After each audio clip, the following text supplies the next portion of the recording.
Pemirsa, tingginya intensitas hujan yang mengguyur Kabupaten Damastraya, Sumatera Barat mengakibatkan terjadinya bencana banjir yang melanda 7 kecamatan di Kabupaten Damastraya, Sumatera Barat. Banjir disebabkan karena meluapnya sungai Batanghari dan Batang Siat. Banjir dengan ketinggian hingga 2 meter ini merendam ratusan rumah warga sehingga harus mengungsi ke lokasi yang lebih aman.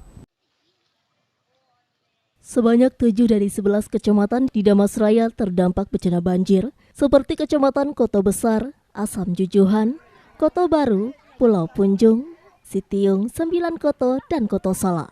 Akibatnya ratusan rumah terendam. Selain itu, fasilitas umum seperti rumah ibadah, jembatan gantung, sekolah, area pertanian, ternak, dan lainnya juga terdampak.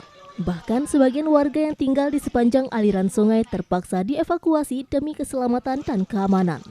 Tingginya intensitas hujan yang mengguyur Kabupaten Damastraya mengakibatkan meluapnya sungai Batanghari dan Batang Siat. Kecamatan yang terparah terdampak banjir adalah Kecamatan Kota Baru dan Kecamatan Kota Besar dengan kedalaman air mencapai 2 meter. Tidak ada korban jiwa dalam peristiwa ini, namun ratusan warga terpaksa mengungsi ke tempat yang lebih aman.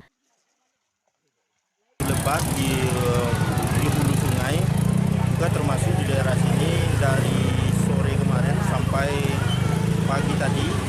Kemudian yang kita sudah lakukan evakuasi bersama warga dan TNI Polri juga ikut serta di dalam evakuasi ini.